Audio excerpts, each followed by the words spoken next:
Attorney Better has a number item as well. Mr. Better. Thank you, Judge. Honestly, go fuck yourself, sir. You don't say that, okay? You don't lose a trial where a jury acquits someone and finds overwhelmingly not guilty and say, I gave my sincere obligation to look into this, and I'm telling you all I saw when she's guilty. Again, respectfully, go fuck yourself. Swear again like that. That was, no, I mean, whatever. That was, I shouldn't have done that. A few moments later. You, as a prosecutor, have got to be out of your fucking mind.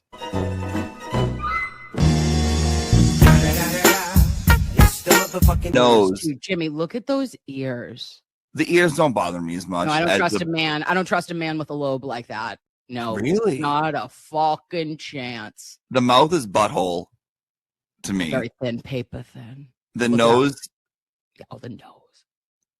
The brows. Well, listen, I will tell you though, I kind of like a fucked up nose on a guy. Like a big old honker. Like a big nose. old nose. Give me that big bitch. You know? Yeah. Like, I'm into it. Come over here. Cluck, cluck. Yeah. I see some chickens that went moving on up in my biz, cluck, cluck, running. You gotta be with the kids, the kids, the kids, the kids, the kids, kids.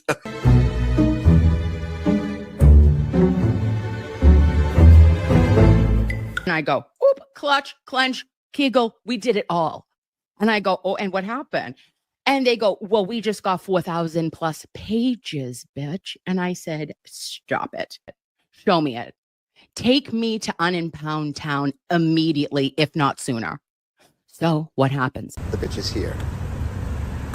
Why are you at a football game? Are you a Fonz correspondent?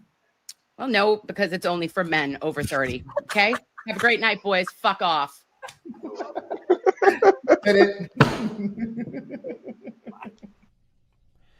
It's been 1 week since you looked at me. Hey, Blues Clues, motherfucker.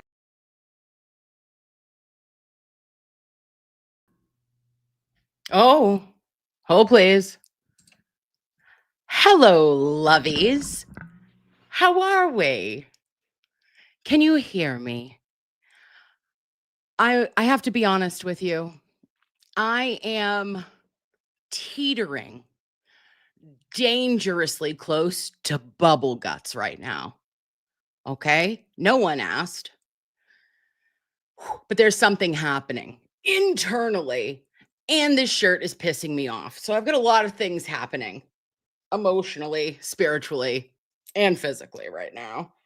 I'm like, what is this doing? Why is it doing this? Why? It's supposed to be off the shoulder, but it's like flipping up. And then I've got a plastic rebellion. I don't know. I'm living my truth. Okay. Does anyone see Jimmy? Nope. I see me. Has anyone seen Jimmy? I don't know. But I've spoken to Jimmy. I just texted him. So I know that he is okay. Is that what you were asking, Zenjen? I'm here.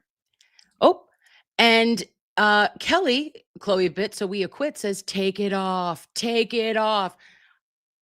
I might actually take it off. I might switch into a sweatshirt. I don't know. Wherever the spirit moves us, we will find out. Kel, you know how it is. Oh, she's living her truth. Okay. So, hi, how are you? I love you. Thank you for joining me for a late night. It is, what is today? Wednesday, all day, August 27th, 2025. And what did we do today? A lot, babes. We were living dangerously, half listening to what was happening in the Proctor shit show, half listening to Adelson, which, oh my gosh, Georgia sat in her chair today and told me what her spirit was saying, which was basically, I'm fucking sleeping. Everyone was ready to go to bed. I'm like listening to Corbett and I'm trying to get in, but you know me. When it's like the coordinates and the cell phone towers and the locations, I have PTSD. What I think of is I go back to Celebrate. I'm Ian Whiffinen. Okay. I am looking for Ms. Hyde to give me some sort of comedic relief. She's nowhere to be found. Okay. And I was so lost with the hour, like that everyone was flipping out about, that Donna Adelson's phone, the phone was nowhere to be found for an hour, but she was on her way up to see Wendy and she stopped at Charlie's. So does it matter if she was there for 5 minutes, if she stopped for a potty break, if she went to go get some snackies or a Dunkin' Donut coffee? Who gives a rat's ass? She was at Charlie's, right? So that's sus. And last night at our house, we had a special guest. Her name, Ms. Janet Demeanor. She changed my life. I loved her. Loved her. She's incredible. She is Jimmy as a lady. She could be his sister, his auntie. We are obsessed. And she is going to be doing a live tomorrow night. And she was so cute. She posted a little video on her YouTube. And I think that a lot of you loveys have gone over to Ms. Janet Demeanor and subscribed to her. So she is adorbs. And she is going to be back in the courtroom on Friday. Who are we? We've got in-person correspondence. She is a darling. She is, Nikki C says, Janet is a darling. Yes, she is. Oop, and Robin S loves her. She is adorable. Now, here's the thing, is when two spicy brains get together, what happens, babes? A lot. We were going over the river and through the woods to Nana Phyllis's house. We went, okay? We were here, there, and everywhere. Bopped down to Dennis for a moment, okay? Might have had a celebrity sighting of Turtle Boy, potentially Meredith, or Chet and Natalie Curtis. Depends on what day it is. We are unaware what is happening next.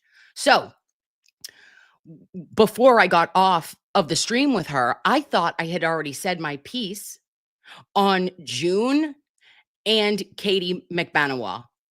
I hadn't. So that was interesting to me. And I want to go back. Can we go back and talk shit like 20 minutes with June? I'll do it in 10. And like 25 minutes with Katie, because I have to give the McBanawa. That was a highlight for day 3 for me. And then we'll get into today, what I gathered from it. Then you tell me what you think. And then there's 2 other updates I wanted to go over with you regarding Enrique Delgado-Garcia. Big doings. Big doings. The family has come out with a statement today that I said, oop, clutch, clench, and kegeled. And then an update on the Trooper Proctor sitch. Thoughts? Are we in? Yes. Okay. We're in. I love it. I love it. You're my favorite. Okay, babes. Let's bring her to the stage.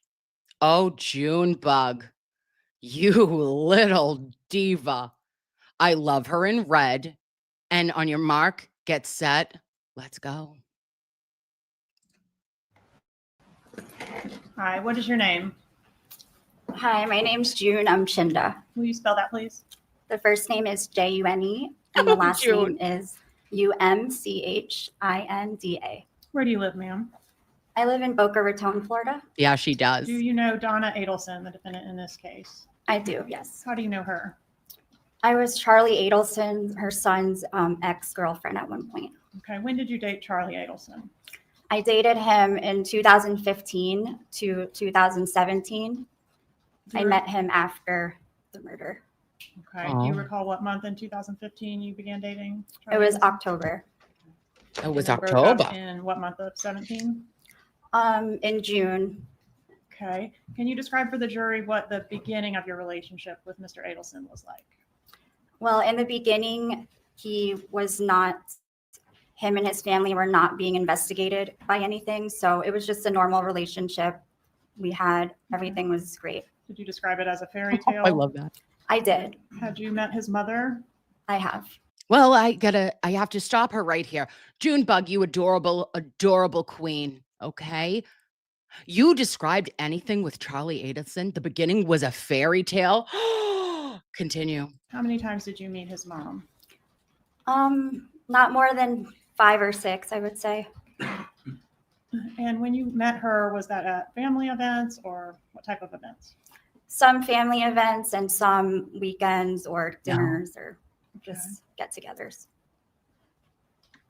Did you notice during the time you spent around Donna Adelson that she was very involved with her grandchildren? I did notice, yes. How close was she to Charlie Adelson? Kelly, not well. He's not doing well. He's very sad. They were very close. They worked together. At times, Charlie works at many offices. So when he was at his office, yes. Okay, because there was a family business as well that he was a part of, right? Yes. And Donna Adelson worked at that business? I believe so at times. Okay, and did they speak on the phone daily? Yes. Oh, daily. Did it seem like Donna Adelson was in control of the family? In control, like, can you describe? Like the matriarch of the family. She was the one that everyone looked to be in charge. She played a motherly role, yes. She played a motherly role to her children. Interesting, June. Thank you. In the family. Did you meet Wendy Adelson? I have. And what about her children? Did you meet them? I have, yes. Were you and Charlie Adelson living together during the time that you were dating? Not officially. I had my own place, but I had a key to his place and we were together 24/7 since we met. So basically living together. yes. During what you've described or previously described as the fairy tale phase of your relationship with Mr. Adelson, was he suffering from any anxiety issues? In the beginning, Yes. just stress from work, the normal day-to-day. Okay. Did he come across as angry during that time, the fairy tale phase? No. Okay. During that portion of your relationship, what did you know, if anything, about the murder of Dan Markell?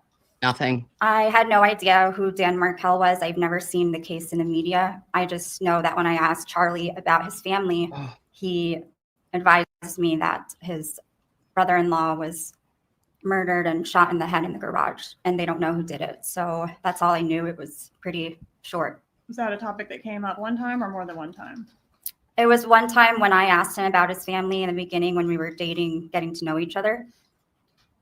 And then obviously throughout our relationship, it became a bigger topic. Yeah, so this gives me the heebie-jeebies. This gives me, loveys, like red flags galore. Run. Junebug, run, honey. When a man says to you, yeah, when you're like doing a little getting to know you with him, you're out at dinner, you're just like, so how's your family? Tell me things about you. You're so in love. It's a fairy tale. And then he says, oh yeah, my brother-in-law got shot in the head recently or within like the last year because it was 2014 and they started dating in October of 15. And he's like, we don't know who did it. And then it was never brought up again. Couldn't be me, June. Okay, but during the fairy tale phase, was it a topic that would come up regularly, like what's going on with the investigation and wonder who did it, that sort of thing? So the fairy tale phase, that was before the investigation, before they suspected him or his family. So no, it did not come up, just that one time. Okay, and did you previously say, did you have a law enforcement interview in this case? I did. I did not know I was being recorded, but yes. It was. Oh, now loveys, again, for our very in tune Adelson humans.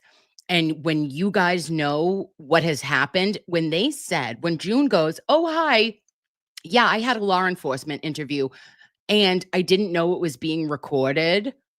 I go, that doesn't feel right. That doesn't feel good. I'm having a little bit of a visceral reaction of like, sorry, June, why are we not telling you when we've come to talk to you that this is being recorded? That feels odd and off-putting to me. Recorded. I was, right? yes. You had a chance to review it? Many times, yes. And in that Many times, interview, did you say for court and counsel, page 50, lines 19 through 23, quote, like they weren't ever curious, like who really killed him. They weren't upset about it, it seemed like. Did you say that? If it's there, yes, I said that. All right. And then there was a time, which, are you familiar with the bump in which law enforcement approached Donna Adelson posing as a gang member or a criminal? Yes, ma'am. Okay. And in that, after that bump, did everything sort of change in your relationship with Charlie Adelson? That's what I During and thought. after, absolutely. Okay. And that law enforcement operation that I'm referencing occurred April 19th of 2016. Is that something that he reported to you? Were you aware that that happened with his mom? Oh yeah. No, definitely not. He didn't say Not anything? during the time. Okay. When did you learn about that? I might have even learned about it from 2020 or something when we watched it, or he told me later on Okay. after the fact. So although you were inseparable at the time it happened, he didn't mention it to you. No. In what ways did Charlie Adelson's behavior begin to change around that time? Around that time, I noticed he wasn't sleeping. He was up in the middle of the night. He was very extra stressed and anxious, worried, depressed. Overall, he became depressed over time. Right. And at some point, I guess you learned through the media that Charlie was under investigation for potentially having a role in the murder of Dan Markell. Is that right? I learned from a reporter that thought I was Katie that came to the house. Yes. And you How racist. How racist. A reporter came to the house, found one of Charlie's Asian angels, and just assumed it was Katie McBenowa. Rude. Okay. I'm sorry. I'm so sorry, Junebug. know around what time that was? I believe it was like May or June when Luis Rivera got arrested around that time. Okay. And once you Or I'm learned, sorry, Luis. you did learn some things from the media about this case. Was there something that stood out to you about how the hitmen said they were paid? I did read the affidavit and everything, which said Luis or somebody mentioned they were paid in staples, like bundles of And- cash with And Stapler. why did that stand out to you? because I noticed that Charlie stapled his money, or he had money that was stapled. Okay, so you had seen that in his residence before? Right after I read that, so after I After you- found out that the money was stapled. After you found out the money was stapled, you saw the stapled money? Or no, sorry, let me think. I can't remember the God bless June. She's like, listen, I don't know. I have no idea. But I know that the guy that I used to, bump uglies with, he was a weirdo and he would staple 10 $100 bills together into $1,000 bundle. I don't judge him, but I know he's the only Jewish dude who does it. exact moment, but I know when I saw the money, a red flag came up, and I was like, after the fact that I saw it, I was thinking, oh, I think Luis said he got paid in some stapled cash, and I mentioned to Charlie that he should just put a paper clip in it. Instead, we talked about the staples. So Okay, but you had seen before. Charlie, don't do learning that. the Get a hitmen paper were clip. paid in stapled money. Had you not seen stapled money in Charlie Adelson's residence? before the hitmen were paid, Yeah. I didn't know Charlie back then when the hitmen were I'm paid. sorry. I'm sorry. Yes. Before you learned that the hitmen were paid in stapled money, which you learned from the media, you had seen stapled money in Charlie Adelson's residence. It was after, because when I saw it, I was thinking to myself, that's strange, the staples, and then it clicked. So it was after I saw. After you saw the article or the TV broadcast, you then observed it. in his After I residence, found out. And that's when it clicked. Yes. Okay. And the stapled money that you saw was $100 bills stapled into $1,000 bundles. Is that right? Yes. And there was quite a few of them that you saw, right? Right. She does an Animals Over Human. June does not know Luis. She knows him from Dateline or 2020, whatever episode that she saw. And she knew that he got arrested in connection with this case. And then her man, Charlie, was under investigation.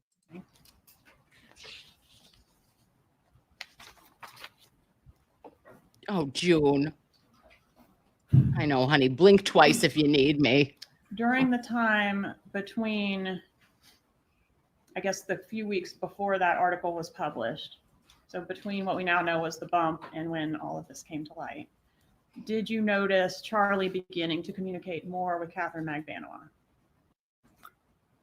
I believe I saw like a message from her, or they were on the phone once or something like that. I asked him about it. Okay. Did you previously in your law enforcement interview indicate that you saw him going back and forth with Katie on the calls? And I said, oh, why do you guys talk so much?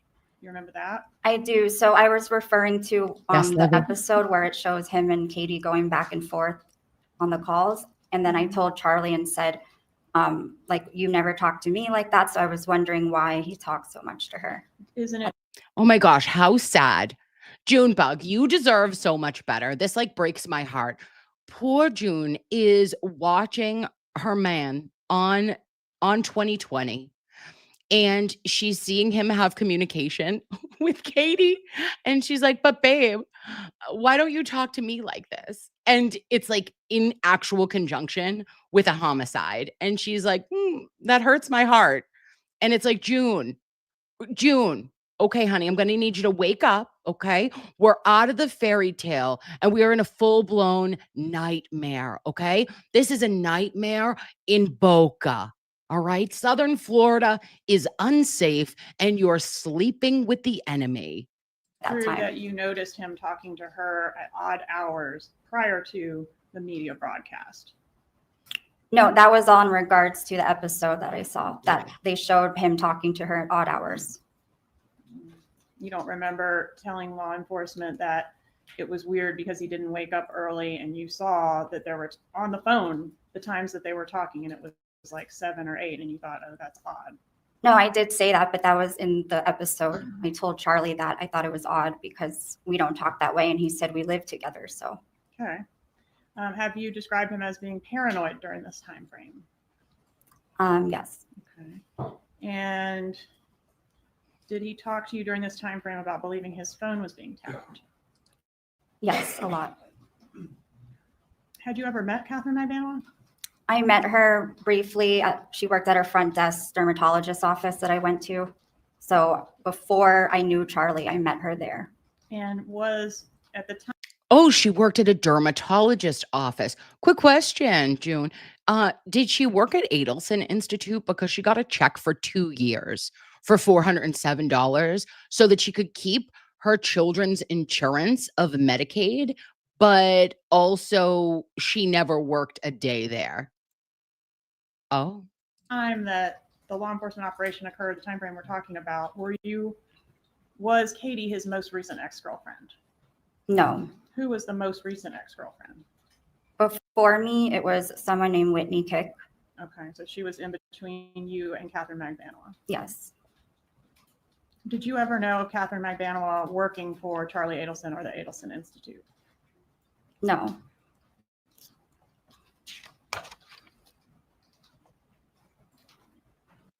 My God, she is so cute. I can't even. All right. And then when you mentioned you were still with him at the time that Magbanua was arrested, did his erratic behaviors get better or worse at the time of her arrest? It was worse. Okay. And can you describe those behaviors for the jury? Well, it was a lot mixed with what I said earlier, the no sleeping, depression, and our whole relationship just took a big turn. And I wasn't sure why. In the beginning, he was just acting strange and would go to his friend's house, and our routine kind of got disrupted, and I wasn't sure why. So it was just I knew something was going on, but I didn't know exactly what the problem was. So did he become angry, short-fused? At certain times, he would. Okay, and I'm particularly talking about this time frame around Katie's arrest and just after that. Uh-oh, tripped here. Around the time right after Katie's arrest, is that the time frame where these behaviors escalated? Right. Yes. Okay. And did, particularly when the case or the investigation came up, is that something that would make him angry? Not really angry. He had different emotions every time it would come up. So. And was one of those emotions anger? At some point, sometimes, yes. And did you say he would get really red and screaming and take random walks, just acting like a crazy person? He would at times, yes. Can you imagine? Now, listen, you know that I believe that Charlie Adelson's lobes, his earlobes, are very questionable at best to me.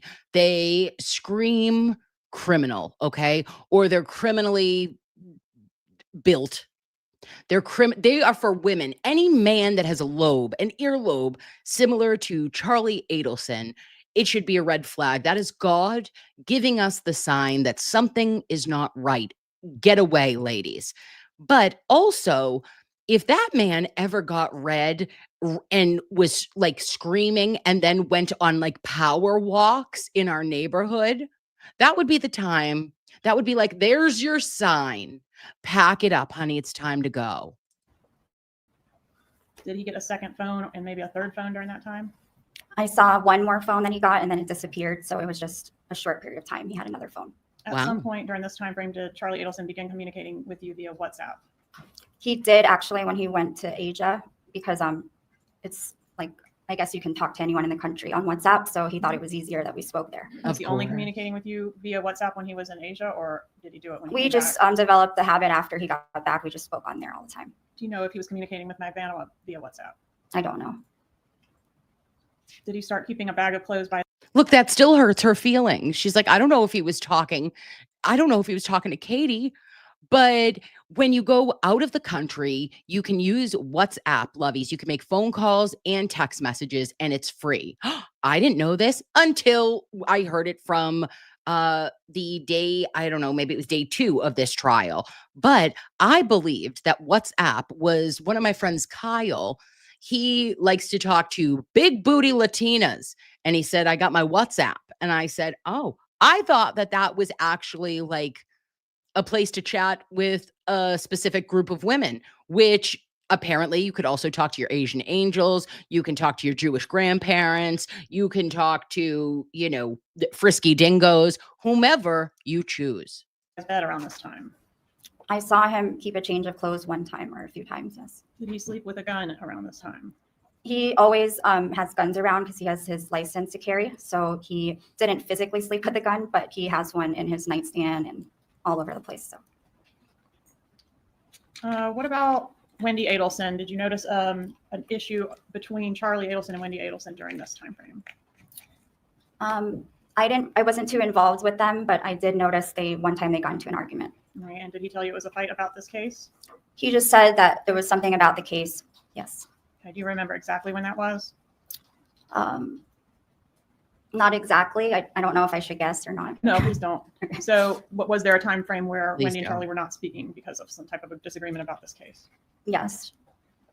What about Donna Adelson? Did her behavior change at all around this time frame that we're talking about? So I wasn't around her a lot, but when I did see her, yes, she was upset. Okay, and did you describe her as a mess? Yes, if it's there, yes. What does a mess mean? Just like mentally upset and physically drained or not their usual self. All right, was she crying when you saw her? At a point in time, yes. And did Charlie Adelson advise you that she was taking painkillers for stress during that time frame? Yes. Now, okay, babes, just an FYI, painkillers are not prescribed for stress, because if so, I believe that several of us would be struggling. Okay. We'd be struggling, potentially having to go to a rehab, and this is not okay. Stress is not treated with opiates. Okay. That would be potentially an anxiety. I said, what are we doing? And I guess Donna was hitting some narcotics at this time and claimed it was for her stress level. June believed it. And was there a time when you were on the balcony of Donna Adelson's residence and she made a statement to you about Dan Markell? We were speaking about Dan because the case was such a big thing at that time, yes. Okay, and what was the statement she made? Well, her life was crumbling down in her family's life. So she said everything felt like Dan was haunting her from the grave or them. I don't know, whatever it says there. She feels like Dan's back from the grave, like haunting her or something. She feels like Dan is back from the grave, haunting her or something. Oh, can you picture it? Babes, it's me, it's you. We are actually pretending that we have astroplaned into this scene. June's on the balcony. I picture Donna is out there. She's in a caftan, okay?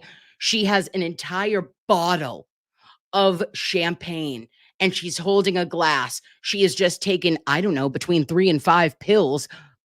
She's playing like pill roulette, right? She's just got a whole bunch of them and she's picking like the colors she enjoys. She kicks them back, has an entire like champagne glass full of of her champagne. And she says, I feel as though Dan is back from the grave and he's haunting me. Right.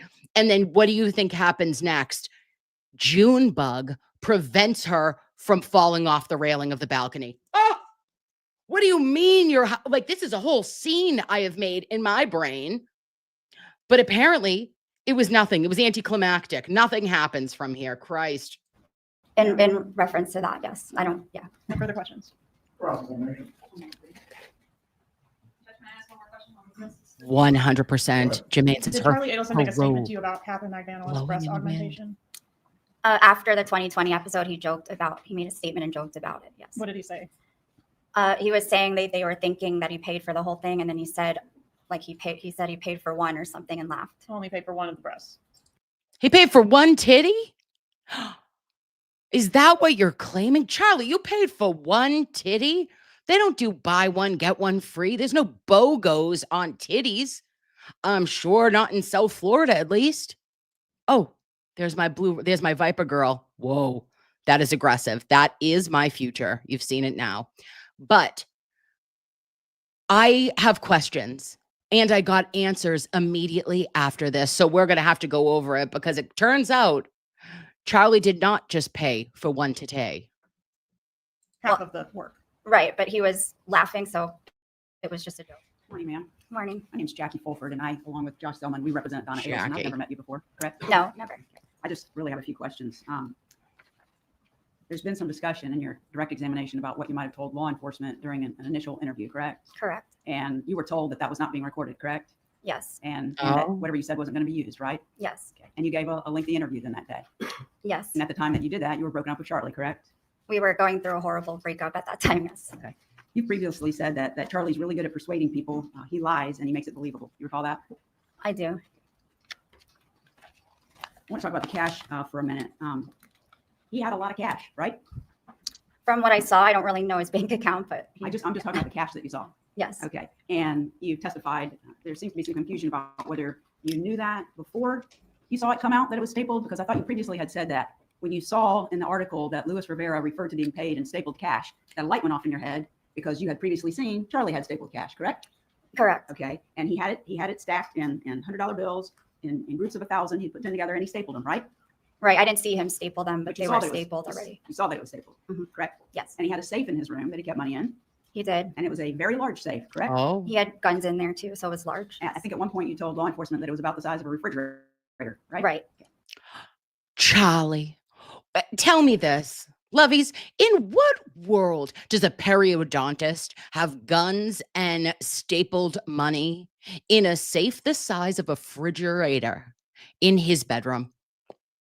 I also picture this now. You know me, I've also made a scene with this. It's one of the safes that have like the big turny wheel, right? You don't need a turny wheel on it. It's a code, it's digitalized, but he gets it for flair. All right, that says things about him, not me. But a refrigerator, get the fuck out of here, Charlie. You weren't really get a life. You're overcompensating.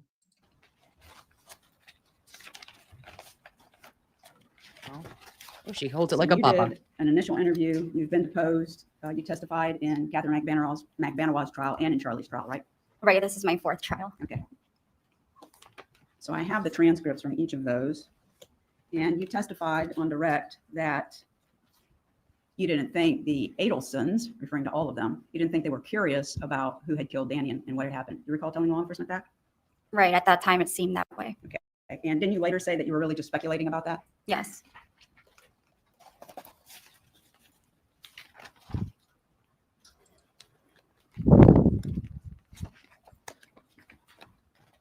You testified, let's see. Oh, Jackie has You no testified idea in, what she's doing. Katie McBanawaz's second trial, referring to this statement about attributing to Donna that she said those words about Danny coming back from the grave and haunting her. In Katie's second trial, you actually kind of came off of that, didn't you? Wait, I'm sorry. Can you say it again? Yeah, sure. When you Lost train of testified, thought. so you originally made that statement to law enforcement. You used those words. Yes. He came back from the grave, haunting her, something to that effect. Right. Okay. But when you testified in Katie's trial, didn't you say that those weren't the exact words that she said? She was just very upset, and to you it came out like that. Didn't you testify to that? What's the page in line? Let's see, it would be page 1196. it starts at line 3, the questioning, but the answer is lines 14 through 16. I don't know, like if they were those exact words, I think she was just so like stressed out and upset that's how it came out. That's what you testified to, correct? If it says it there, I don't remember Katie's trial because it's been a while, but if it says it there, then that's what I said. You were testifying under oath then, correct? Every single time that you've given the Yeah. This doesn't matter. And Tom Petty, I'm disappointed in you because she was saying how I took this was that when she was saying about him coming back from the grave, that she just said it that way because she was so upset by it. It had nothing to do with changing her statement. It was something similar to that, no matter what. But thank you. We appreciate it. Now, next, this is the big one. I like to have June because I needed to know about the buy one, get one titty, and also her being recorded by the police without her consent. I thought those were huge, guys. Now, how do I do this? Oh, who is she? Exit. Now find your home. Okay, do this. Go to downloads because I downloaded it. Okay, we're going to do this. And then we're going to pull this up. Oh my gosh, this was so good. All right, and we're going to pull Katie. Ms. Mariano, are you in custody? Yes, ma'am. Are you serving a sentence? Yes, ma'am. For what? Life. Life for what crime? For the murder of Dan Markel. Okay, first and foremost, doesn't she look good? Okay, Katie, you look great. What are you doing in the pen that is making your skin look that good? Your hair also obsessed, beach waves almost, weird. And did you have a trial before you received that sentence? Yes, ma'am. Okay, and in that trial, did you testify in your own defense? Yes, ma'am. Okay, and in that testimony, did you testify that essentially we had it right about everyone else, but you were in the dark, you weren't involved in any way? Yes, ma'am. Okay. And was that true? No, ma'am. All right, and you didn't have to testify in your own defense. You could have chosen to remain silent, right? Yes, ma'am. Okay. And you testified also in the trial in which Garcia was convicted, right? Yes, ma'am. And same thing there. You testified you did not tell the truth. Yes, ma'am. Okay. And why then come now with a different story? I think that the truth needed to come out and the people responsible needed to get arrested. Okay. Are you hoping to get something out of this? I would eventually like to see my children again one day. And are you hoping that something can be done for you even after being sentenced? Yes, ma'am. I'm hoping. Okay, so this was a hard thing to hear for me. So Katie has unfortunately not told the truth in multiple other trials, and she has not been promised anything by the prosecution, but she asks, have you been, do you have anything that you want from this? And she goes, well, I'd like to see my children again someday. And I just thought how devastating that must be to hear for the Markel family, right? Because they never got to see Dan ever again. And you're up here after you had 2 shots, babe, and you were offered immunity in 1. Well, no, I lied, in 2. I get that when Sig was her co-defendant, he had like the death penalty on the table, and she was like, it's the father of my children, it's my baby daddy's, I can't let him die. But when it was her own trial, she didn't give one shit, not one shit, and still lied. So Katie, I have a hard time having a sympathy button for you. So okay. Have you been promised anything in exchange for your testimony? No, ma'am, I have not. Okay, by me or by anyone? No, ma'am, nobody. Okay.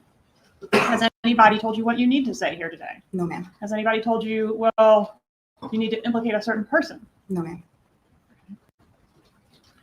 Weren't you originally offered immunity in this case to come forward with the truth? Yes, ma'am. Oh. Why did you not take that opportunity? Well, in the first trial, I was tried with Delgado-Garcia, and he was facing the death penalty, and I just couldn't do it. Okay, because the truth would implicate your child's father. Yes, ma'am. Okay. What about the second time? I've been living a lie this whole time, and it was just so hard to come out with the truth that I kept fighting. Wrong answer. Did anybody threaten you or harm you to prevent you from coming forward with the truth? No, ma'am. Oh, I might need a sweatshirt. Were you ever promised anything by anyone to, if you'll just remain silent, we'll pay for your kids' education or anything like that? No, ma'am. Were you involved in the death of Dan Markel? Yes, ma'am. I'm sorry. Is that an option? Who is paying for the? Why the fuck would she say that? You don't think that we're going to pay for your children's education? Is this a 503B plan from Tennessee? What are we talking about? Is this tax deferred? Why would you even bring that up? Like paying for children's education? Weird. Did we have it right? Were you the middleman between the shooter and Charlie Adelson? Yes, ma'am. Who solicited you to become involved in this? Charlie. Who was he to you at that time? We were dating at that time. When did you start dating Charlie Adelson? We started dating around 2013 when I was working for Sophie Dental. Okay. Do you know what month? No, ma'am. Okay. And when did you stop dating him? Probably towards the beginning of 2015. What does green mean? Was there a period of time where it kind of wasn't clear whether you were still with Charlie or dating Garcia? Yes, ma'am. Right. And Garcia is your child's father, right? Yes. And what's your history with him? How long were you together? I've been with Delgado-Garcia since I was about 18 years old. All right. So a lot of history there. Yes, ma'am. Fair to say that you're on again, off again quite a few times throughout your history together. Yes, ma'am. And during one of those off times, is that when you started seeing Charlie Adelson? Yes, ma'am. All right. And then toward the end of Charlie Adelson, there was a little bit of overlap with the two men. Yes, ma'am. And that sort of is in the middle of the time frame that we're talking about here today, right? Yes, ma'am. When did Charlie Adelson first bring this idea up to you that I'm looking for someone to harm my brother-in-law? This was around October. What stuck out in my head was on Halloween on October 31st. Okay. Well, that's on brand. Oh, hi. I'd like you to harm my brother-in-law. And when did he ask you? Halloween, All Hallows Eve. We asked for ghouls and goblins to do a criminal act. Oh. And what year was that? That was 2013. Okay. And so on Halloween, what is your memory of what y'all were doing that night that you're able to remember that happened that night? Well, we were out in Lincoln Road. It was like a kind of like a block party in Lincoln Road. And then when we were getting ready to get into our cars, he jumped into my car and he basically suggested that do I know anybody that can harm someone? And were those the words you used, harm? Yes, ma'am. And did you know somebody that could harm someone? Yes, ma'am. At that time, Segredo was the first person that kind of popped in my head. Okay, I'm going to approach and show you an exhibit. This states 36. Do you recognize this photograph? Yes, ma'am. Is it a fair and accurate photograph of you and Charlie Adelson when you all were dating? Yes, ma'am. Movement evidence states 36, Your Honor.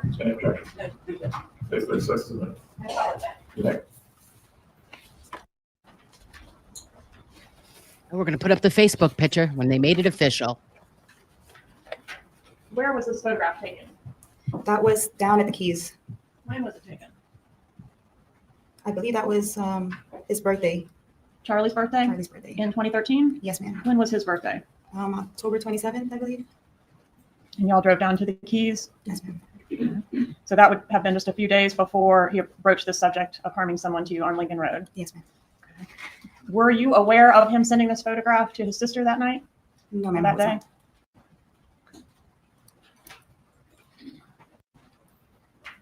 Why would he think that you knew somebody that could harm someone? Why would Charlie think? Yeah. I don't know. I guess I've spoken about Secreto, just kind of the situations that we were having. And so he knew a little bit about your ex's criminal history? I might have mentioned something along the way, yes. Now, wait, I'm confused. Loveys, was Sig the Latin king or was it Luis or Sig? Who was the Latin king? Because why would you think that Katie knew somebody? She's a lovely little Asian angel. Who is she? How would she look like somebody who may know how to, quote, harm someone? Oh, all right. Luis. Okay. Luis is the king. All right. Perfect. Thank you, Loveys.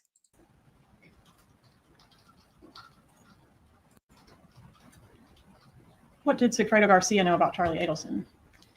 At that time, I don't think he really knew of him yet. Okay. At some time, did he become aware that you had started dating someone else? Yes, ma'am. All right. And there's one phone call in the phone records that we're going to hear more about with the next witness. It's from Delgado-Garcia to Harvey Adelson on July 1st, 2014. Do you know anything about that phone call? Yes, ma'am. There was a bit of an altercation between Charlie and Sigfredo. Mm-hmm. I believe prior to that, like a couple hours before that, where like he saw us leaving and then he kind of blocked off where I was like residing. Like we were already in the car, me and Charlie were, and he stopped and started screaming some stuff, but we didn't know what he was talking about. Okay, so when you first started dating Charlie back sometime shortly before around Halloween of 2013 or October of 2013, Yes, is that right? Garcia didn't know about it. But he didn't know. Okay. But at some point he learned and was jealous and there was a confrontation. Yes, ma'am. Okay, so how does that confrontation Jimberly, are you awake right now? Do you want to come on? Do you want to come and talk some shit with me? Or not? explain a phone call to Harvey Adelson? I think he was trying to contact Charlie, and maybe he somewhat probably Googled, tried to find, and that's the number that he had gotten, which was Okay, maybe he was looking for Dr. Adelson or something like that? yes, ma'am. Okay. But to your knowledge, there's no connection between Garcia and any member of the Adelson family other than you? No, ma'am. Who is Luis Rivera? It's Fredo Garcia's friend. Okay. And how long have you known him? For a number of years, over a decade probably. Okay. Why did you agree when Charlie asked you to enlist somebody to harm someone? Why did you agree to do that? Oh, at that time, Charlie knew that I was going through financial situations. So I guess he thought, hey, you can make some money. You needed the money? Yes, ma'am. And Garcia and Rivera, they were also motivated by money, right? Of course. Did Charlie Adelson tell you why he wanted to harm Dan Markel? At that time, no, ma'am. What did you learn about Dan Markel over the course of your relationship with Charlie Adelson? Well, through the course, he was just mentioning that his parents were going through it, that his sister was going through it, that I mean, he basically painted a bad picture of Mr. Markel. And since he knew that I was going through stuff with Sigfredo, it was kind of, I was like sympathizing with his sister because I know how it feels to go through. Okay, so like, you knew I that get his it. sister was having a terrible time with Takes her one to ex. know one. And you had things going on with Garcia that felt relatable. Yes, ma'am. Okay. You're linked, slut. And what does it mean that his parents are going through it? He just said that they couldn't sleep, that at some point, I think somebody was throwing up. I don't know if it was his mom or his dad, and that it was just becoming a big problem to them. Okay, and the big problem was Dan Markel. Yes, ma'am. Did you ever meet Donna Adelson? Yes, ma'am. When did you meet her? From my recollection, it was from the dental office. And why did you go to the dental office? I Why? needed some cavities and teeth whitening done. Is that the only time you ever met Donna Adelson? From my recollection, yes, ma'am. All right. And did she know you were dating her son when she met you? Yes, ma'am. Okay. Were things cordial between you at that meeting? Yes, ma'am. Did you discuss anything beyond greetings and pleasantries? No, ma'am. After the initial approach of you at Lincoln Road on Halloween, was there any more discussion with Charlie Adelson about this? Take your potential time, job? babe. Throughout, the couple weeks, whenever I had a chance to hang out with him, he would. We're always on Auntie's dramatic gay timeline, but that's okay, babes, because we are listening to Katie Cat, and I can't wait to get to her titties. Would mention here and there. How often were you seeing each other during this time frame? Probably, I had children, so I always, if I could get out and I can find a babysitter, I'd go over to his house or we'd have dinner, hang out. Okay, would that be like once a week, 3 times a week, once a month? About 2 times a week. 2 times a week. And would you stay over or would you just go for dinner? Sometimes I would stay over, yes, ma'am. And you're saying when you would go over there and hang out with him, sometimes We there would don't be always- further conversation about this potential job where you're going to be paid to hire someone or enlist someone to harm Dan Markel. Yes, ma'am. Okay, and did you learn any more details about what needed to be done? No, ma'am. He never gave me any details. And so he would just continue to say the same things? Yes, ma'am. Go ahead. He would just I tell me that they know. were going through hard times. Okay, so the conversations typically Everyone's were, going "My through a family's hard really time, suffering under this Katie, situation." okay? Yes, ma'am. Saying, you're not answer the question, please rephrase. In these conversations, are you asked, like, have you secured anyone? Are you asked further questions about who's going to be doing it? No, ma'am. Did you tell him, like, yes, I can do it? Yes, I just agreed to it. Okay. That I had somebody. Yeah, but what did you agree to? Katie, you're still lying. Here's the thing is I don't trust you, babe. Okay. And listen, I appreciate your titties. I appreciate you wanting to see your children in the future. And I can sympathize with that. But from somebody getting harmed, okay, I think that as like roughing someone up, knocking some sense into somebody, even babes, if needed, potentially break a kneecap, okay? Hit them like they're old school Italianos. But to murder, murder, you set up a murder. Ew. All right. And during these conversations with Charlie Adelson, was there ever a time when he's in the middle of these conversations with you about what's going to happen, speaking to his mother? Sometimes he would get on the phone, he'd kind of look at me weird, and then just step out of the room and discuss whatever he needed to discuss. Well, the rule is talking about what took place, not the substance of the conversation. So, may continue. All right. So he would step out, have a conversation with his mother, and then come back. Yes, ma'am. Okay. And then you would resume the conversation about. Yeah, he would just kind of go off again, saying that this needed to be taken care of and what his family was going through. All right. How many times did this particular situation happen where you were discussing what would eventually become the murder and his mother was interjected in that way that you just described? How many times did I think he stepped out and speak to him? A number of times. More than twice? Yes, ma'am. More than 5 times? Yes, ma'am. So this was like a regular part of the way this worked whenever this conversation came up? Yes, he would ma'am. consult his mother and come back and speak to you. Yes, ma'am. Did he ever relay to you, my mom says whatever? He never specifically said what he spoke to his mom about. No. Okay. Well then, Katie Cat, what the fuck are we talking about? Maybe his mother has Jewish intuition and she just would call him and he looked at you weird because he was like, fuck, my mom's calling again. She has my location. And she sees that I'm with one of my Asian angels.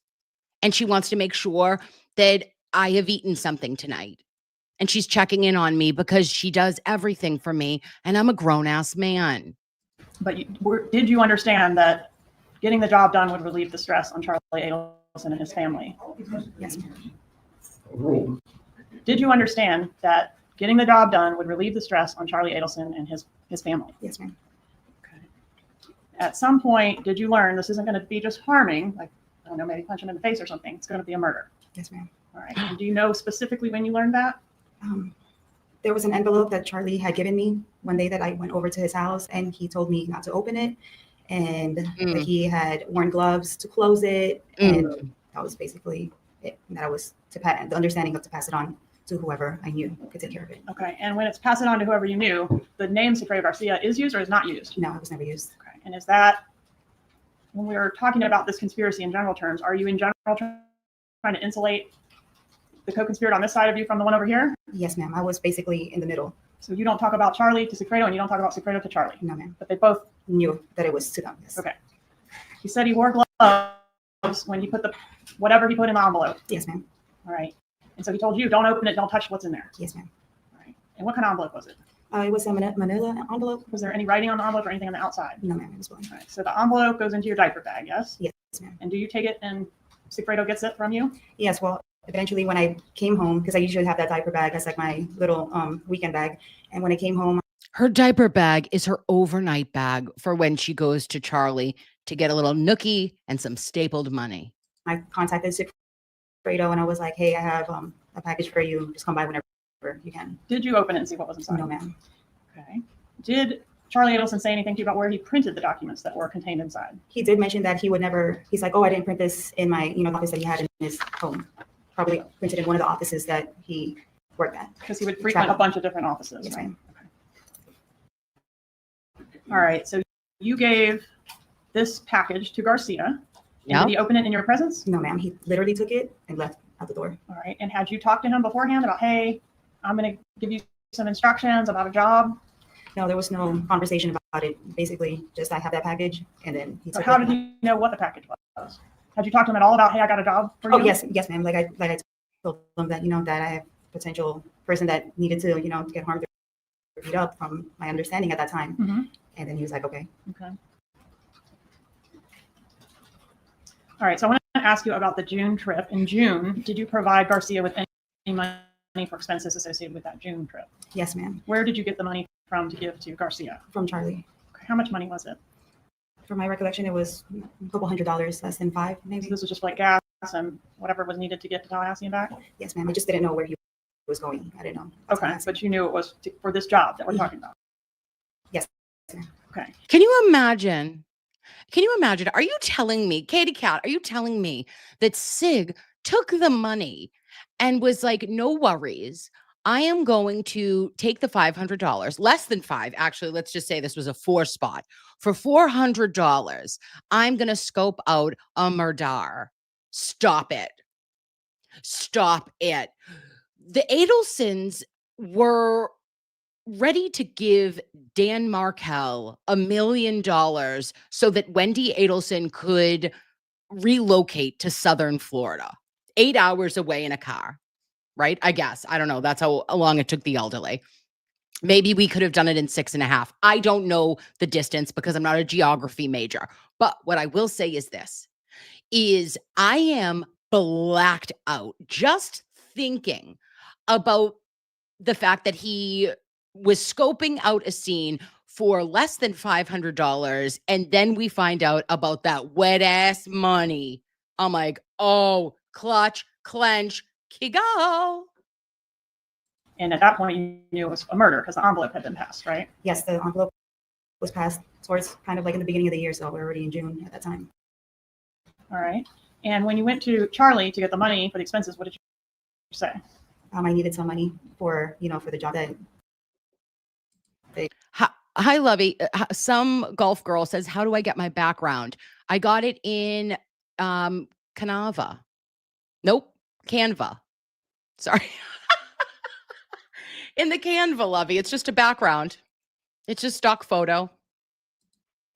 he had told me about, and that they needed to either scope it out or, just funds to get out of town. Okay. So your understanding was the first mission to Tallahassee, or you didn't know it was to Tallahassee, but the first trip that needed funds was going to be like a scoping trip, not to actually accomplish the murder. Get to my understanding, yes, ma'am. All right. Did you give that money to Garcia? Yes, ma'am. All right. And after the June trip happened, how did Charlie Adelson react to, I guess? Oh no. Katie, that might be Freddie Lynn causing me problems, or it could be just the feed. Oh no. Come on, Katie, let's move it forward. Charlie, about what's happening? Yes, ma'am. Okay. Were you getting any pressure put on you to get the job done? Yes, ma'am, from Charlie. And did that increase over time? Like between, I specifically want to know about between the June trip and the ultimate murder trip. Yes, ma'am. He was a little bit more adamant and persistent. Well, Katie, why hasn't anything been happening? What's going on? And were you then in turn putting some pressure on Garcia to get it done and make it happen? Yes, ma'am. Did you relay the message to the killers that the victim was going to be going out of town the day after he ultimately was killed? No, ma'am. Did I you no know, knowledge. You didn't know anything about Dan Markel's travel schedule? No, ma'am. Do you know whether his travel schedule was contained in the document? No, babe, he'll be here in about 20 minutes. All right. He said 5 minutes. That's at least 35 in the gay community. I'm an ally. Documents inside that manila envelope. I would think a lot of information was there because for some reason, Sigfredo knew information and Charlie knew information. And Oh, God, not again. Oh, Christ. Adjust from my settings. Oh, Katie, what have I done to you? I'm sorry, guys. There's a text message where you are asking Charlie Adelson to put you on the payroll. Basically, you need to be able to show that you're working. Do you remember sending that text message? to Charlie? Yes. I believe so, if you can show me. I will. Was there a reason that you wanted to be part of, at least part of your payment for this to be through the payroll at Adelson Institute? Well, I was going through like insurance purposes for my son, so I needed to be on payroll so that I can show that I was making a certain amount of money. Okay, but it couldn't be too much money, right? Yeah, it couldn't be too much money. And so, were you actually doing any work for your payment at Adelson Institute? No, ma'am, I was not. I'll show you this. This judge is going to be in 81, and I can't read the slide number. This is in evidence, so I'll see it when I publish it. Oh, Tom Petty is so I'm going to review pissy. that.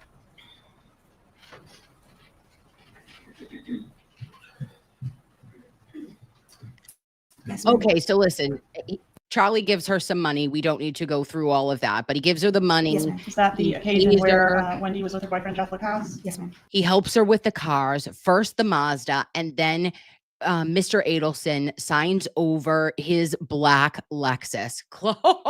I said, stop it. What a car. What a choice. What a world. Okay. I said, oh, it's happening. So, but he's paying intermittently because Katie is having money problems. Why?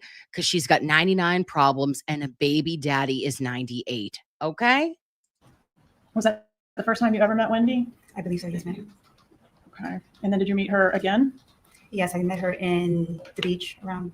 Oh, yeah. That's a photo that we've seen, State's Exhibit 35, publishing. Is that the second time you met Wendy Adelson? Yes, ma'am. Okay. Did you ever discuss the murder with Wendy Adelson? No, ma'am. Did you ever discuss Dan Markel's schedule with her? No, ma'am. The only person you talked about it with at all was Charlie and Garcia. Yes, ma'am. All right. For the July trip, once the murder was done, did you receive a phone call from Delgado-Garcia? Yes, ma'am, I did. And were the two men looking to get their money for the murder? I don't know what my conversation was with Alfredo, but I did speak to him on the phone. But you understood that you needed to get the money, right? And pay them. Yes, ma'am. Bitch, That was better part of have your my job. money. That was part of your role in this whole thing. Yes, ma'am. Okay. And did you go to Charlie Adelson's house to get the money on the night of the shooting? Yes, ma'am. He had contacted me and told me that there was an accident and if he can have dinner with me that night. Okay. And the accident was a reference to the shooting of Dan Markel? Yes, ma'am. Okay. Which was not an accident, right? No, ma'am. When you get there, how is Charlie acting? He was pretty frantic, just pacing back and forth, and he had a gun in his hand. Okay. Was that unusual behavior for him? Yes, ma'am. He had a gun in his hand. Did he say anything about his parents when you arrived at his house that night? He told me that his parents just left. Did you end up staying the night there? Yes, ma'am, I did. Were you planning on spending the night there? No, ma'am, I was not. Okay. Originally, was your plan to get the money and take it to the two men that killed Mr. Markel? Yes, ma'am, it was. All right. What happened the next morning? Well, since that night, since he was like pacing back and forth, and he had given me his Xanax, that's why I fell asleep. Okay. That's why Did he take Xanax as well? Yes, ma'am, he took one as well. Okay. Okay, and isn't this a perfect time? When the Xanax kicks in, so does our Auntie Deb. Hi, Bubby. Get a Zanny and a mop for that wet ass money.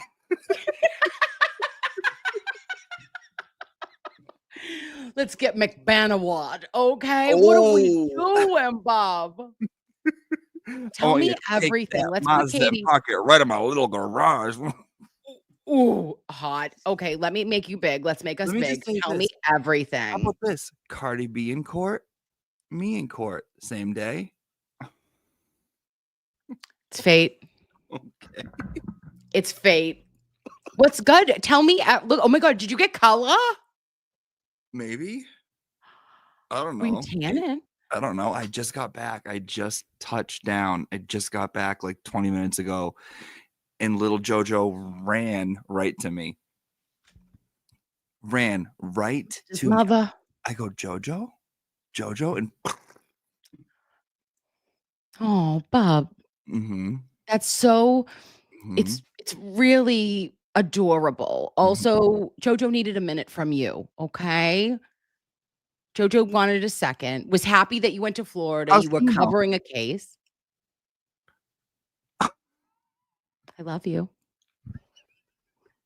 I love you.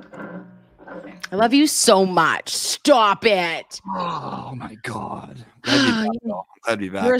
You're a smotherer.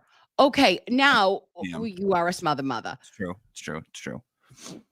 What happened? Tell me. You went there this morning. I got my notes. I was not there this morning. Oh, you were not.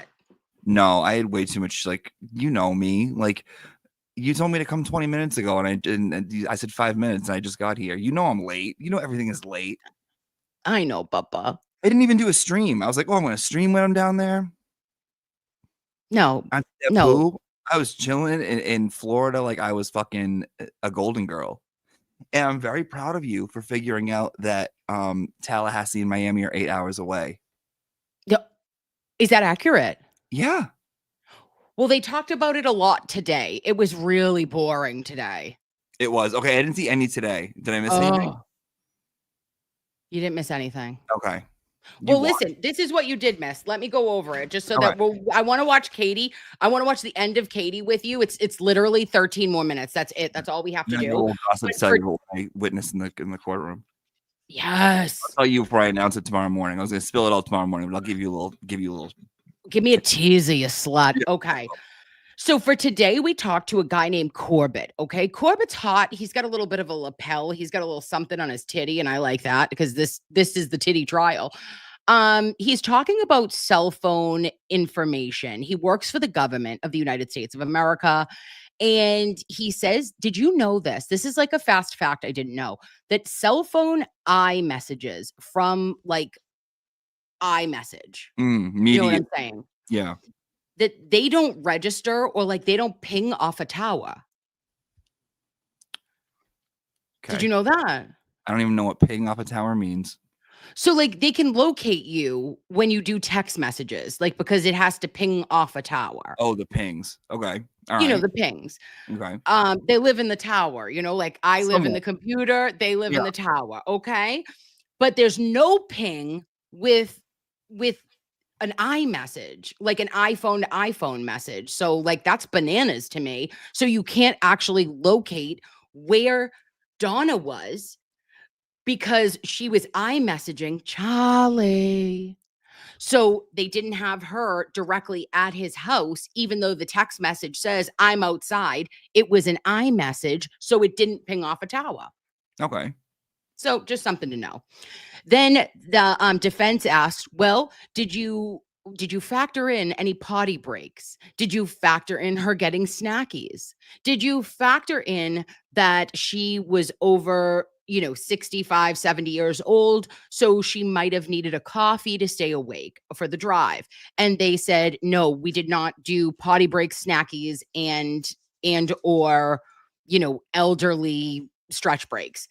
So then we find out that Wendy did lie on the stand, that her TV did not break on the day of the murder.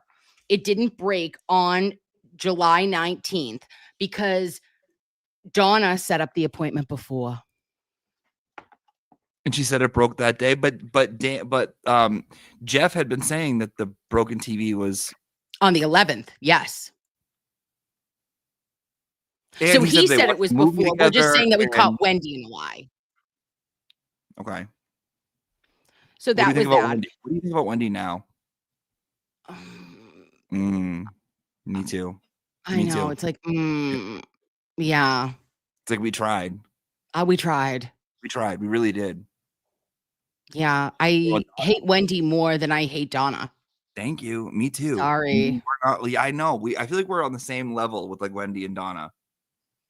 Well, I think I don't know. I'm not rooting for Donna anymore. I was, but now yeah.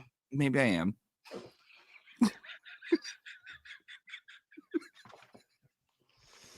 Oh, just put her in a nursing home, okay, and call it a day. I tried to have her look at me. She didn't look at me. I did talk to the hub. Yeah. Yeah. So I think someone's talking to the jurors. I know. Here's why. Is because before when we sat down, me, attentive, sitting down, dialed in, listening.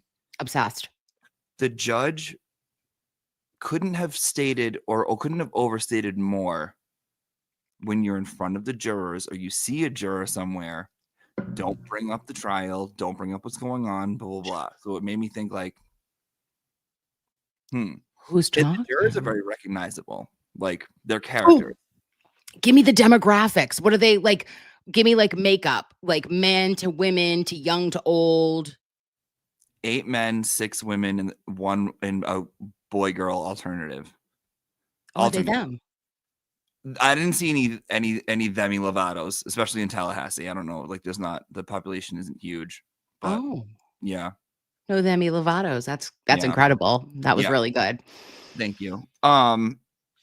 He also said for people not to give reactions in the crowd. Now, the woman I was sitting next to was like Carrie Roberts on crack. Florida, babe. Fucking everything to the point where she was writing me notes. And I took a picture of the notes that she wrote me. I was like, can I take a picture of that? Because it was all full of juice. juicy. Are you telling me this bitch was passing you notes in a courtroom? Shut the fuck up, Jimmy. This is so Floridian. I wasn't passing. I was just like, and like I wasn't even trying to talk. I was just trying not to be rude. Oh, what else? Oh, Jeff still teaches at FSU. Oh, Jeff Lacasse. Yeah. Do you think he's trying to like fuck wear Dan's skin? Yeah, I do. I do. Yeah, I do. If Wendy called him as soon as he got off the stand, he would have been like, all right, bitch, let's go to goat yoga and then go to Chili's and then like you can hate fuck me later because like I have no idea that man still is like into her, in my opinion. He's traumatized. I don't know what is the matter with him. He has PTSD from something. PTS Wendy. Let's go over all the other guys that Wendy dated. All the other guys. PTS Wendy. Was that good? So good. He pretends to hate yoga. He secretly loves it. He does. That's the only reason he went that day. Oh, wait, hold on. There's other things I wanted to talk about too.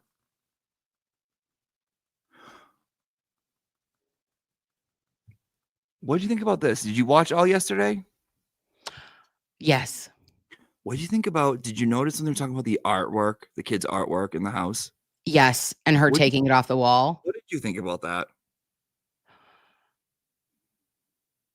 Well, okay. If the art, so as a mother who has children that had artwork, my girls don't bring home anything. They're in high school now, but when they were little, I would rotate it out. Like I wouldn't keep the same stuff up forever. So I know that he said that was the only time he saw her do it, but they'd only been dating, babe, for like, 8 months, 6 months. So who cares? I gotta say this. I don't know how much of Jeff I believe. I said the same thing. You did? Mm-hmm. Yeah, and I'm not gonna hear in fucking crowd please and be like, oh, Jeff's wonderful. Thanks for cracking the case. Well, the only thing I did believe him on, Jimmy, was the fact that when Wendy asked for the extra week and that he was supposed to leave on Friday, like he was literally supposed to leave the 19th, I was like, bitch, if she's involved, she was trying to set Jeff up, because both the times when they came up the first time to plot in June, he was on a business trip, and in July, and that the car was the Altima was so similar to the Sentra. I was like, that's weird. Gray car, like all of it. That's what I believed him on. Everything else about saying how she was such a nervous wreck and she was vomiting and she said that like she puked at the table. Well, did she puke at a table because she didn't know what her family had done and then she found out about it? Or what is the reason that she's puking at the celebratory supper? Hot take. Tell me. And Carrie Matchett's getting all mad at me. Hot take. I think Jeff's just dying to be involved. Oh.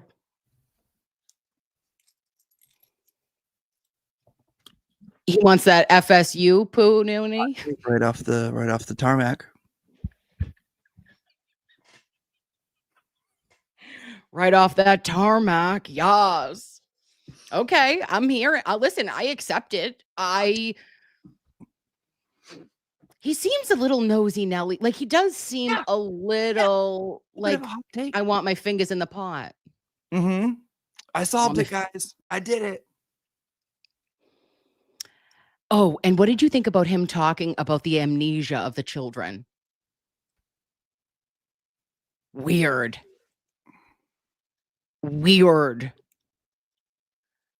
And I don't think Wendy asked that. Like, listen, I know that she asked. No, that never happened. That never happened. Because she wouldn't ask him. Happened. I'm so sorry, guys. That never fucking happened.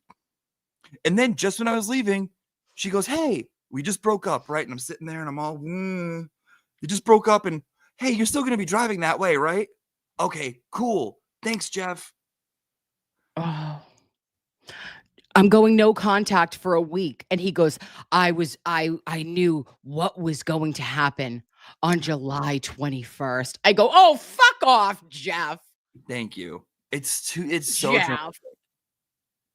Oh, Carrie says it's sociology that I'm too stupid to know. All right, Carrie. Carrie's right. It's sociology. That's what it is. Jeff won.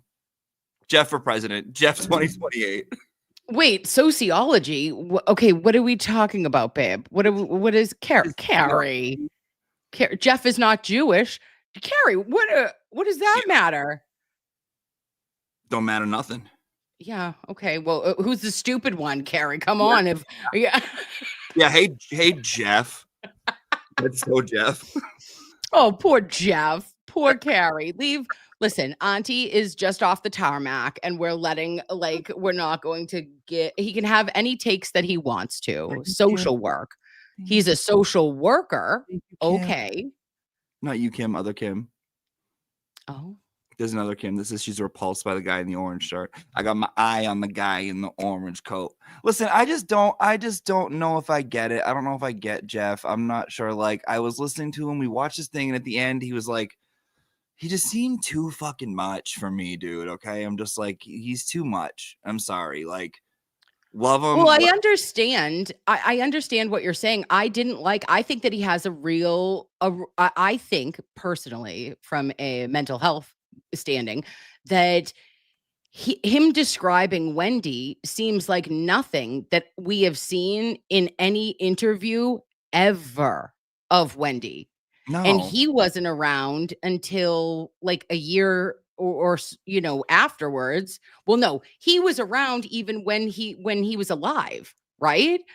When Dan was alive. So I'm not understanding where you're saying that Wendy was presenting with like, I thought she was on drugs one night. Remember, he didn't even say that. He said it was more than alcohol. More than alcohol, but I don't know. Oh, I thought he was a sociologist. I thought that was like a very. He leads people to these dangerous roads about yes. Wendy. It's like, unless you have it 100% about anyone, it's a dangerous road to lead it down. Like, and then I don't know, when she was asking me, when does kids start memories? So I'm just gonna ask Jeff that. When were you doing this? When were you doing that? I'm like, Jeff, seems like you got done. You got done in good. They did you in good, and you're mad. He seems mad. Yeah.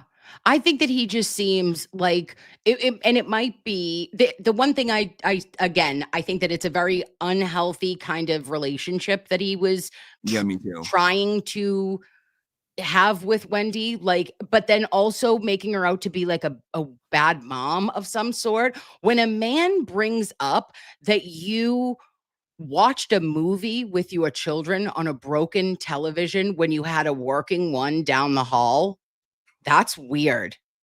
That's shade, bitch. I had a working one down the hall and I made my children watch fucking The Lion King with a broken screen. Thank God they were in their amnesia stage, Jeff. Fuck off.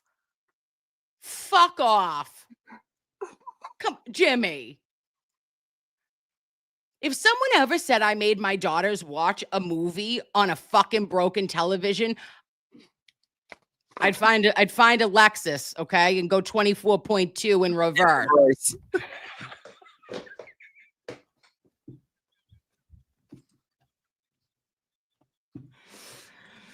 How dare you? Don't you ever say that I made my kids watch a movie on a broken. And he goes, oh, I didn't want to cross our boundaries. Oh, well, you're crossing them today, bitch.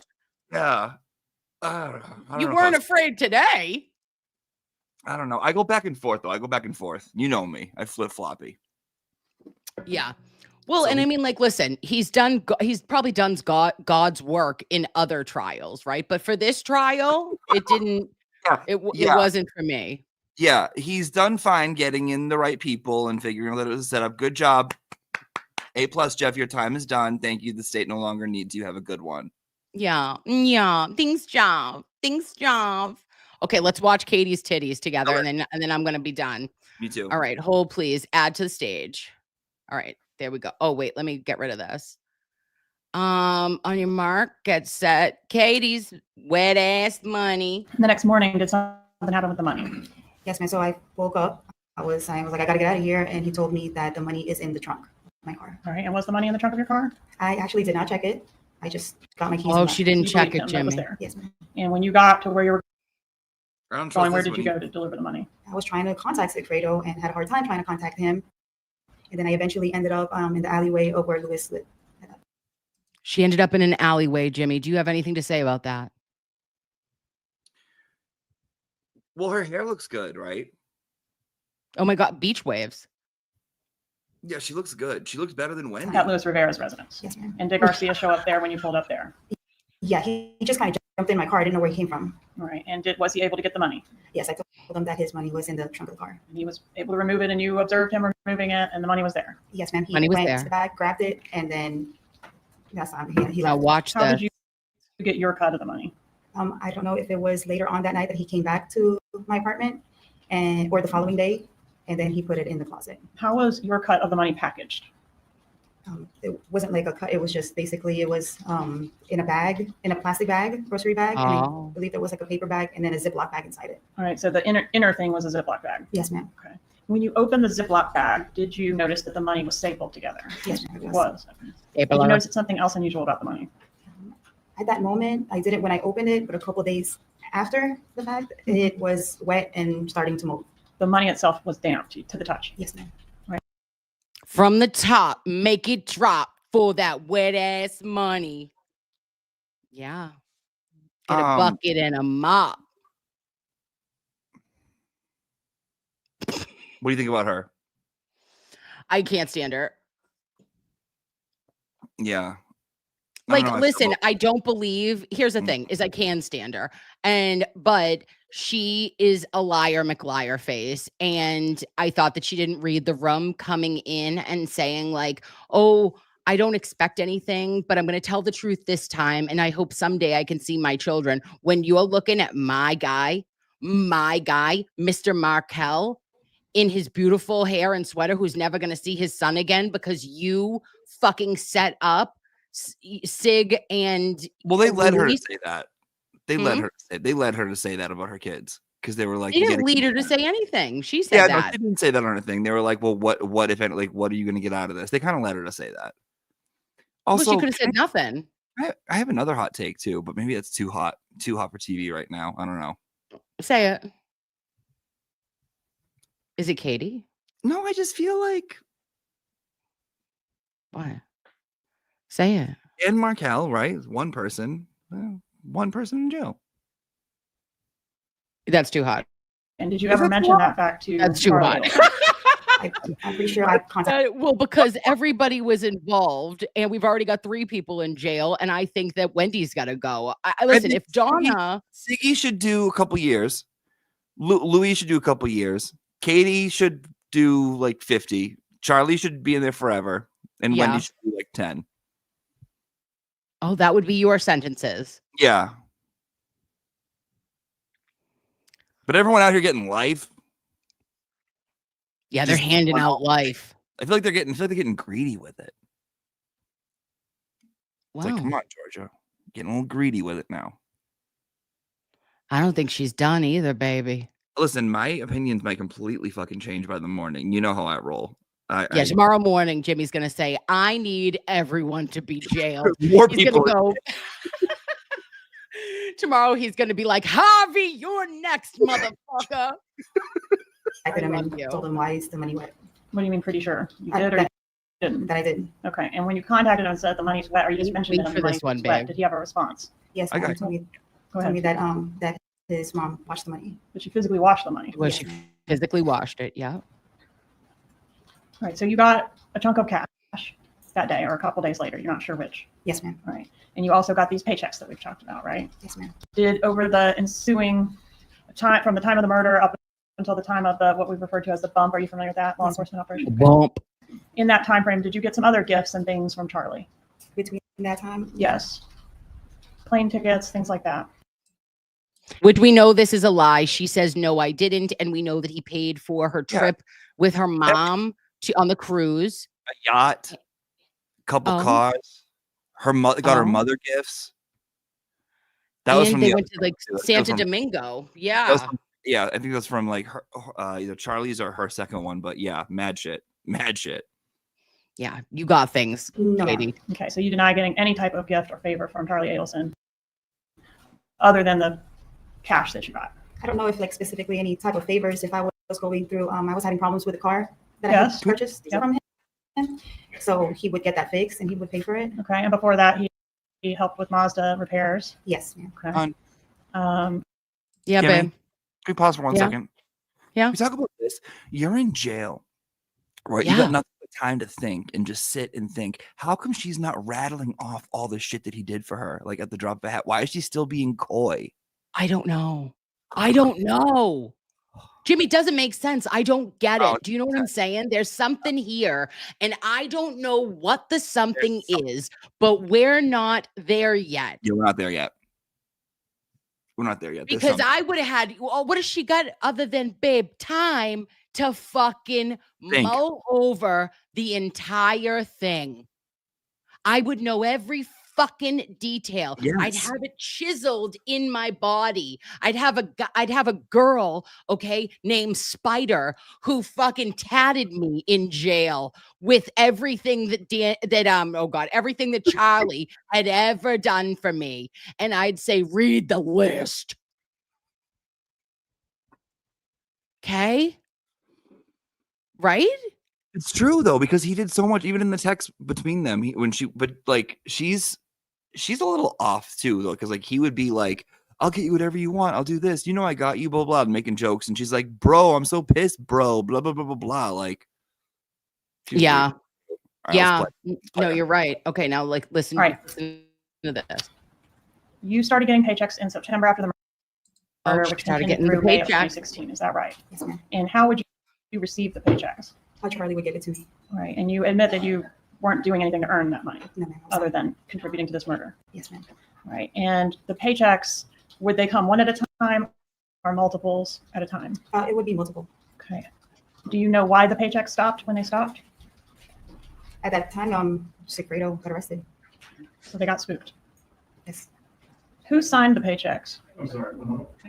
Yeah.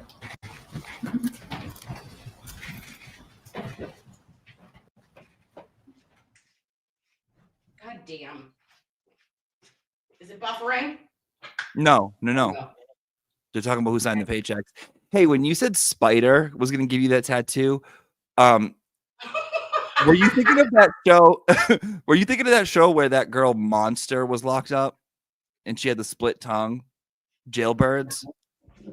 No, I was thinking of Orange is the New Black. Okay. Sorry. Okay. All right, keep going. Who signed your paychecks from the Adelson Institute? Oh, who signed it? How many paychecks did you receive? I can't recall. Does 44 sound right? I can't recall. If we assume 44, how many of them were signed by Donna Adelson? All of them. How many were signed by Charlie Adelson? None. Did Mr. Adelson, when he handed you the checks, give you any instructions on how they were to be deposited? Just don't deposit it all at one time. Like, space it out. Oh, Christ. Okay, listen, I just got to get to here. I need her to continue to hear more from him about his mom being approached once you entered the. Wait a minute. No, it's back here. There's one spot I need you to hear that I blacked out over. Take it out of the tab. Oh, what's the matter? Is it in the same tab? Right, but you're not, I guess, are you giving Charlie Adelson all the information that you have about this? Yeah, take it out. Yeah. That's why it does. That's why it does that.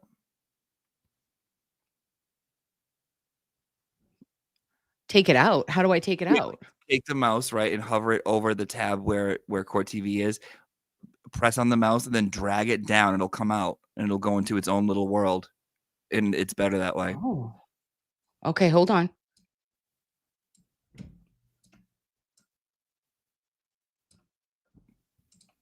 It should help.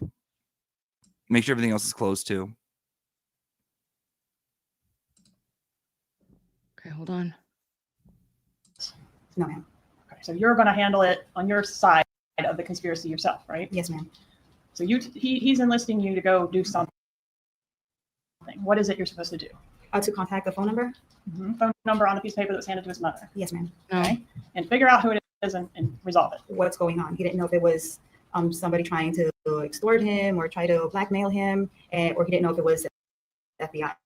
No. Okay. And he's saying one of two scenarios. One of two scenarios. Are those the two scenarios? Yes, ma'am. It's either the FBI or it is actually someone who's gotten some information about what we did. Yes, ma'am. Have you reviewed the transcript that was prepared of that restaurant recording? Yes, ma'am. And is that transcript fair and accurate? Does it accurately transcribe the conversation that was had in there? Yes, ma'am.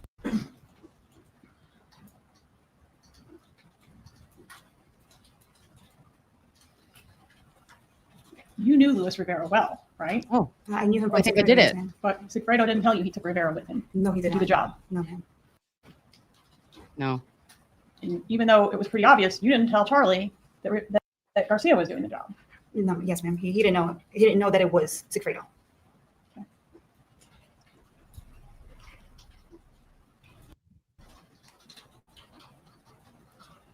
Jimmy. She said she never Charlie counted the explicitly money. Told you this murder is going to benefit my mother, or this murder is to benefit my sister. No, ma'am. He did not. Stay and please phrase your questions. guys. Did Charlie Adelson ever tell you this murder is to benefit my mother? No, ma'am. Did Charlie Adelson ever tell you this murder is to benefit my sister? No, ma'am. But you knew that, didn't you? Yes. How did she know it? Right. Then, Katie, He come did on. tell you that his mom was at the house right before you arrived, the Although, night of the murder. Yes, ma'am. Wendy, we're going Did tell you that his mother washed the money. Yes, ma'am. Money that was payment for the murder. Yes, ma'am. Did you speak in code on that wire? On the wiretaps, yes, ma'am. Okay. Property and tenant, that was code for looking into who was behind the bump, right? Yes, ma'am. Well, Charlie tends to go on his little rants, and then I kind of just followed, what he was saying. Yes, but you spoke in code. Yes, ma'am. And you understood you were speaking in code because you might be tapped, right? Somebody might be listening. Yes, ma'am. Oh God, didn't even have it on this There one. would be no reason to speak in code if you hadn't done anything wrong. Would you agree with that? Yes, ma'am. Never Most mind. people don't talk in code. Oh my God, I can't even stand her. All right, What? thanks. That was it. No, there was this agitates me. Stop sharing. Okay. Oh Lord. Okay, hold on. All right, can you hear me? Yeah. Okay, good. So there was one part that I wanted to get to. And of course, the part that I actually saved from the court TV didn't even have it.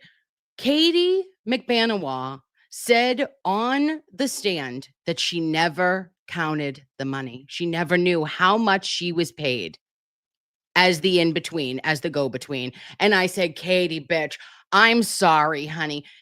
I got nothing. There's nothing I can do, babe, to help you through this one. You're a that's badass bitch. That's bullshit, There's because, nothing to do. Like how Louise said, you get there at this time because my baby mom would have taken the money from me. He knew it was either 35 or 37. Like, when you need money, when you don't need money, you just know. Bitch, you don't think I would have been in there counting that wet ass money? Right. If you owe someone $20 right now, it bothers you. Of course I do. Know it. You just know it. I know that there's a tenor somewhere that I used to hide money. Are you weird? Okay, I used to hide money. This is Nana Phyllis related. I used to have envelopes. Right now, I'm sitting on it, turning it into a fucking hiding my tennis. I got a fucking fin bar right in my ass crack. Okay. Just waiting, okay? Trying to grow it to a Benji. Okay, stop it. But listen to this. This is gonna. So I took down Jackson right about now. Okay. Yeah, I'll call you Miss Jackson. All Listen right. to this. If you're nasty, if you're not nasty. Okay, so I watched June. We watched June together earlier. I love June Bug. Love June. June Bug, my girl. She didn't mean it. Okay. No. She was doing all the things, but look at on page 8. I believe it's page 8. No, it must have been page 6. Okay, look at this. This is where I said, oh, clutch. And we figured out that here it is, breast augmentation. Listen, Charlie said to June that he only paid for one of her titties, for one of Katie's titties. A BOGO. So he wasn't serious. He was joking. He was Well, ha when he ha. said it was a joke, so it wasn't. It was a joke. It wasn't even real. Oh, hon, I hope you're with He a nice laughed. man. Thank God you're pretty, hon. Oh, she's so pretty. So Is that the plumper? No, this is Dr. Dennis Gross.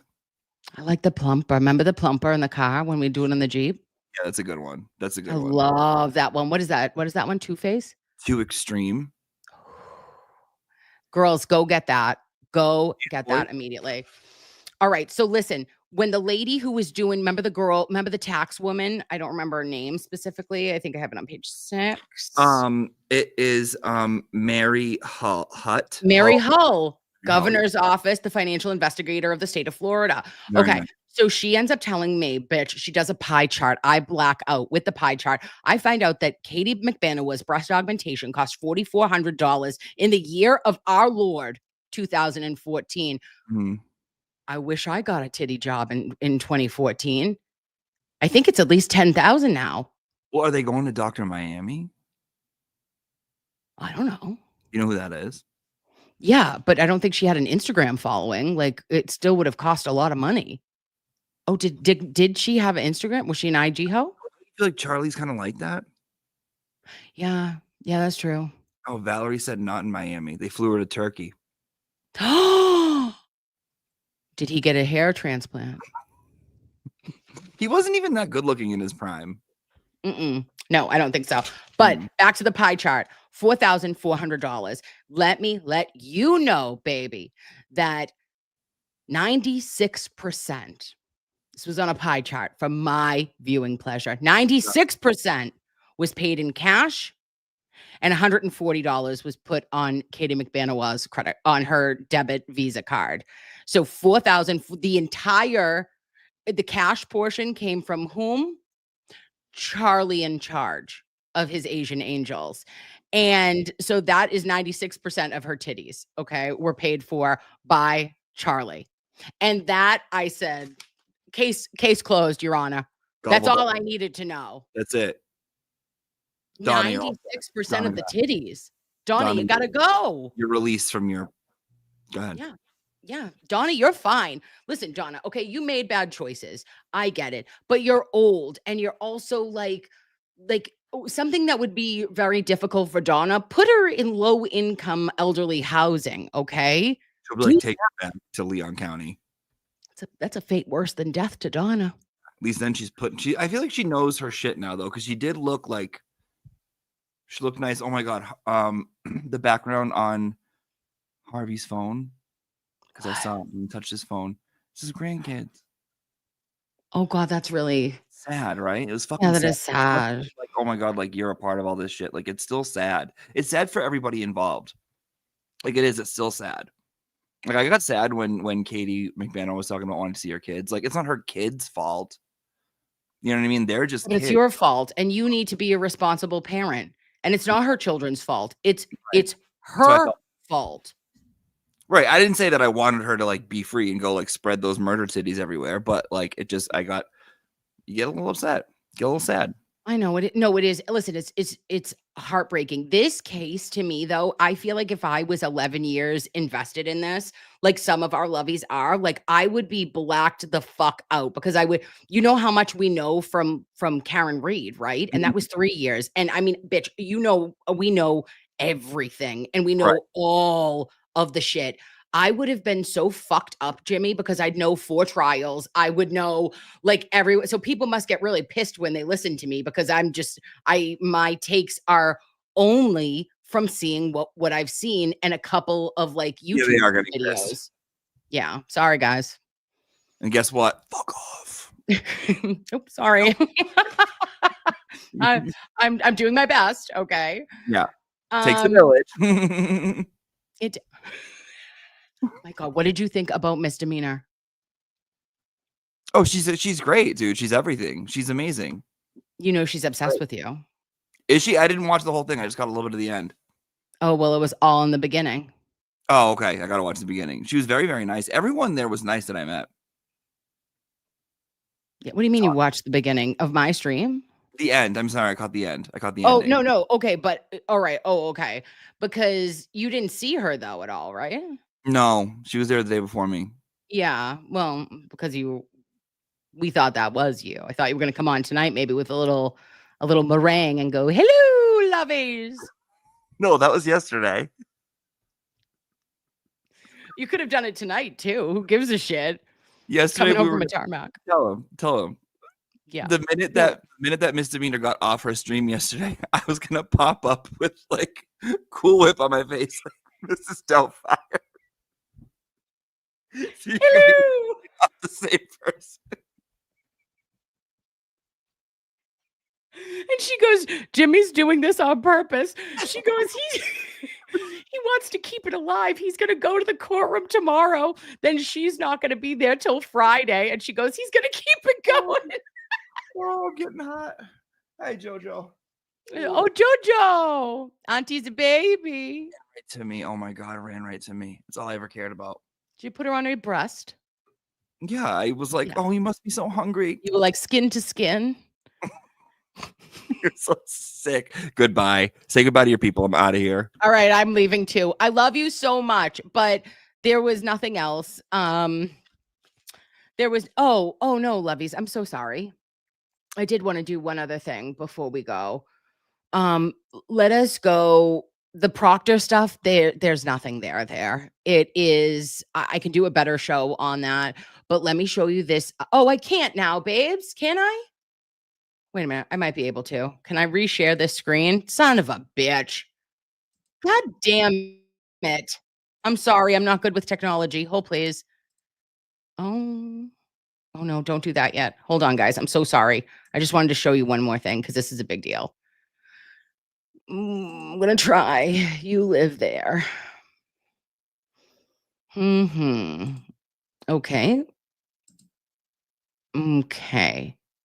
Now, if you find yourself, you are, do you know the Muffin Man? Boop, boop, boo. Yep, there he is. His name's Jitterbug. Okay. All right, babes. Oh, wait. Add. Boom. Boom. Woohoo. I got motherfuck. I thought I had 5 on it. All right, here we go. Breaking at 6. New update. Enrique Delgado-Garcia per the Boston Globe and his family's lawyer. It's big doings. New details about the Massachusetts State Police recruit who died from injuries he suffered during a training exercise at the academy. Thanks for joining us tonight here on the news at 6. I'm Priscilla Cassidy. And I'm Colton Bradford. An attorney representing the family of Enrique Delgado-Garcia says an autopsy report is finally providing some answers. Sorry. Oh my God. I'm sorry, guys. I had that on 1.5. Rude. He spoke with NBC 10 investigator Ryan Kath about what that report concluded. He's joining us live from the newsroom. Ryan? Colton, the attorney tells me that the autopsy report validates the serious injuries family members described when they saw Delgado-Garcia in the hospital. It lists his cause of death as bleeding in the brain caused by blunt force injuries to the head. But tonight, questions still linger about how a supervised boxing exercise ended so tragically. It went from a training exercise, in my estimation, from a training exercise to a fight. Attorney Michael Wilcox says Enrique Delgado-Garcia was wearing protective headgear during a boxing exercise at the academy last year. So it would have taken extreme and repeated force to cause the fatal bleeding to his brain. The recruit was pinned to troopers shortly before he passed away at the age of 25. I think that it was a criminal lack of supervision. I believe that people that were supposed to be monitoring Enrique failed to do so. And I think it is the questions remain unanswered as to why that was. Delgado-Garcia worked as a victim advocate in the Worcester District Attorney's Office, so DA Joe Early recused himself to avoid a conflict. That's why Massachusetts Attorney General appointed an independent investigator, veteran trial attorney David Meyer, to get answers. And there have been few updates since then. In a statement, a state police spokesperson said, as we approach the first anniversary and continue our review of training practices, the department shares the Delgado-Garcia family's desire for a thorough accounting of the facts and circumstances of his tragic death. The state police have fully cooperated with the ongoing review of this tragedy, and we await the findings of that independent inquiry. In the wake of Delgado-Garcia's death, leaders at the agency suspended the boxing exercises at the academy in order to review of the defensive tactics program. Wilcox told us a heart condition called myocarditis was also listed in the autopsy report as a possible contributing factor. But he says it's clear that if they had pulled the plug on the boxing exercise sooner, they would have avoided a tragedy. An otherwise extremely healthy young man in the middle of police training who was doing quite well, no issues whatsoever until he's exposed to repeated blows to his head during a boxing match that was completely unnecessary. Wilcox told me the family has been getting regular updates from Meyer and his team, and he believes the independent investigation is nearing an end, but it won't be complete by the one-year anniversary of Delgado-Garcia's death next month. When it's finished, it will likely be up to the Attorney General on whether or not to pursue any criminal action. Ryan Kath, NBC 10 investigator. Oh, loveys. Okay. Stop. All right, let's I'll begin play that tonight. after. Okay, hold on. Pull me up. All right. So that was the first time we had heard anything. And the injuries were reported by the family's attorney as hemorrhaging. Oh gosh, I want to read it exactly like it was said in the actual thing. Hold on, babes. Sorry. Okay. So it's intracranial hemorrhage due to blunt impact injuries to the head in the setting of a training exercise. Okay, intracranial hemorrhage, we know that, right? But this is from the family's ME because the Office of Chief Medical Examiner in Massachusetts does not make their autopsy public. That's not public record in the Commonwealth. So we don't know what our Commonwealth has said cause of death was, but this is from the second opinion, right? But we do know that the Commonwealth has said that, per that attorney, Wilcox, he said that the state ruled it accidental. Okay. Well, I'm going to need some more information then. Because if the ME was able to rule accidental, not leave it undetermined, not homicide, not natural, not suicide, but accidental, that is very interesting. And I want to know what the family's autopsy says. What is the manner of death in that autopsy? Because I don't have that information. And I just was like, oh my gosh, heartbroken that it literally is going to be 1 year, the day after Aiden's show with Auntie on the 13th. It'll be 1 year. And I just feel terrible for the family. And I will continue to pray.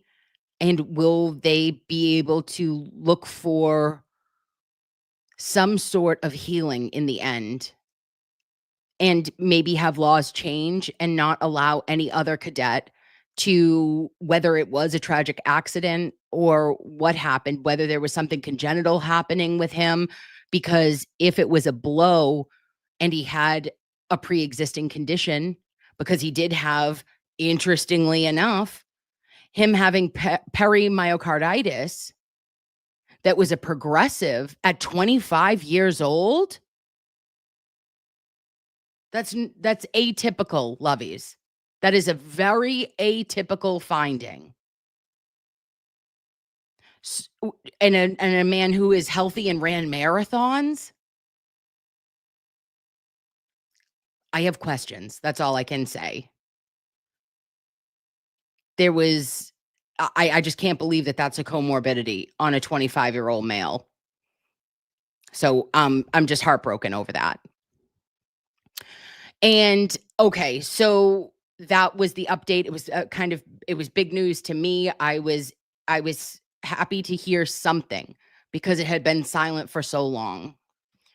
And then this was the update yesterday from Proctor. We know that they ended today with the investigator who found Proctor to be guilty of what he was, all of the charges in that internal affairs investigation.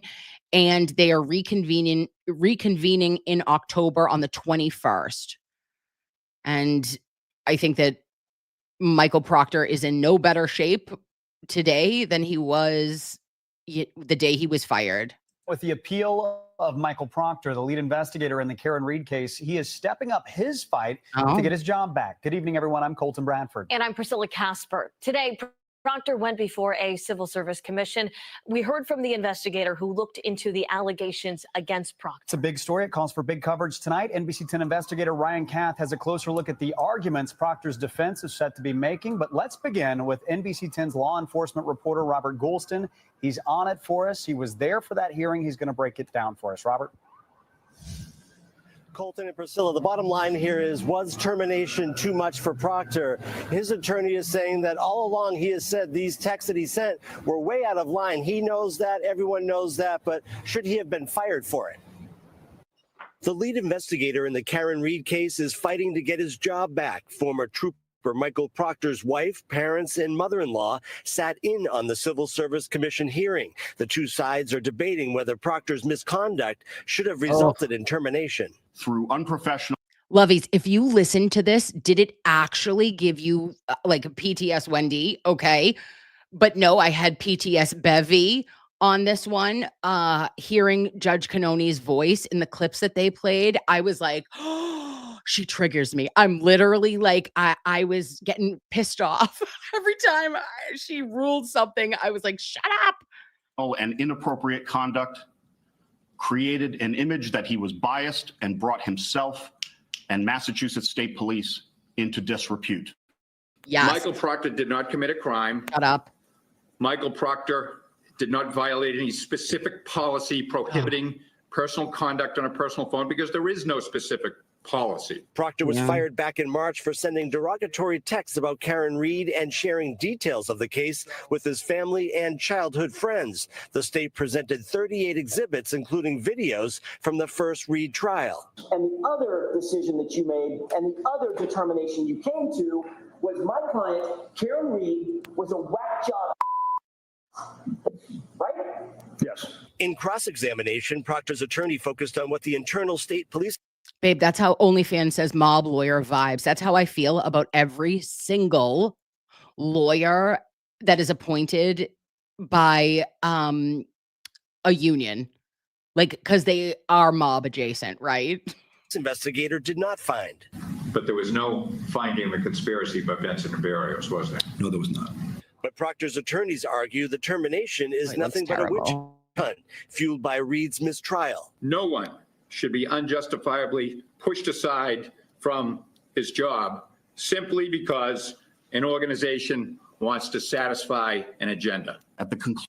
Are you out of your fucking mind? Now I'm going to rage and repeat. How dare you call this a witch hunt on Michael Proctor? The witch hunt, my friends, my loveys in Massachusetts and beyond, you know, was for Karen Reed, and she was prosecuted and persecuted in the state for 3 years because of this fuck and his inability to complete an actual investigation. And on January 29th, 2022, he told his 9 best friends from first grade that she had waffled John O'Keefe and that she had a leaky balloon knot and that she was a whack job cunt. So for all of us who give one shit about any woman, any man, any resident in the Commonwealth of this state, you need to stand up and say, not today, Proctor, you piece of fucking shit. And I pray, loveys, I ask Tiny Mary, Tiny Jesus, and the big ones to please uphold this termination because it is right and it is just and it is fair. Because he should not have his job after he tried to strong arm our medical examiner, Irene Scorti-Bello, into changing her designation from undetermined to a homicide, and then called her names because she didn't. Stop it. Conclusion of this hearing, the department expects to meet its burden, showing just cause, and will therefore ask this commission to uphold the termination. And the hearing resumes tomorrow morning, Wednesday at 9:30. But a big bulk of this case relies on getting other trooper disciplinary records to prove that he was disciplined more harshly. That is not expected to happen until October. We're live tonight in Boston. Law enforcement reporter Robert Goulston, NBC 10 Boston. Robert, thank you. Well, now that state police have detailed their reasons for firing Michael Proctor, it is time for the former state trooper and his attorneys to go on the offensive. Hundreds of pages of documents the NBC 10 investigators obtained revealed the argument they plan to make and the witnesses they will be calling for that testimony. Our NBC 10's Ryan Kath reviewed those records. He's joining us with the details on what we can expect. Ryan. Priscilla, the text messages from his personal phone that cost Proctor his job came from a federal investigation into law enforcement's handling of the Karen Reed case. The former trooper says higher-ups were well aware of the messages long before the trial. They kept him on the job and even assigned him some new cases. She's a whack job. Months before Michael Proctor read his stunning text messages from the stand, the lead investigator in the Karen Reed murder case says he notified his superiors, and the problematic communication was discussed in meetings with state police attorneys and the Norfolk DA's office. No news so far. But Proctor says he remained on full duty through the trial and took on new criminal investigations. I'm declaring a mistrial in this case. It wasn't until the mistrial that state police relieved Proctor of duty. He and his attorneys suggest the timing proves his punishment was politically motivated. The witch hunt for Michael Proctor began.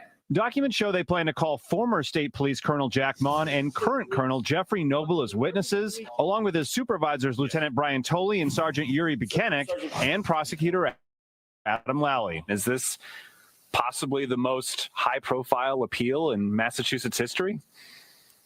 I would say it's certainly up there. Employment law attorney Allie Williard explained to us why Proctor's attorneys are reviewing more than 200 disciplinary decisions for other Mass State police troopers. Why do they want to see those files? To show fairness. In Trooper Proctor's situation, he is presumably looking for evidence that other people engaged in similar or even worse misconduct but were treated more favorably than he was. For instance, one of the sustained allegations against Proctor was sharing confidential details about a homicide investigation with friends and family outside of law enforcement. Records show out of the handful of troopers disciplined for disseminating information, Proctor was the only one fired, while others were suspended, forfeited vacation days, or received letters of counseling. But attorneys for state police argue cherry-picking previous cases will not provide an apples-to-apples comparison for all of Proctor's transgressions. Attorneys for Proctor asked for the hearing to be closed to the public, citing death threats the former state trooper and his family have received. The Civil Service Commission denied that request, but said portions of the hearing could be closed to protect the safety of certain witnesses. Ryan Kath, NBC 10 Investigators. Ryan, thank you. And be sure to stay with us on air and online for continuing coverage of Michael Proctor's push to get his job back. Head over to our website or the free NBC 10 Boston app to. Well, thank you. Thank you, NBC 10. We appreciate you. So that is it, loveys. Again, it is going to resume. It was another long day for that investigator, and he did a great job. And he didn't classify whether these were first offenses. This was all done and classified by, Noble.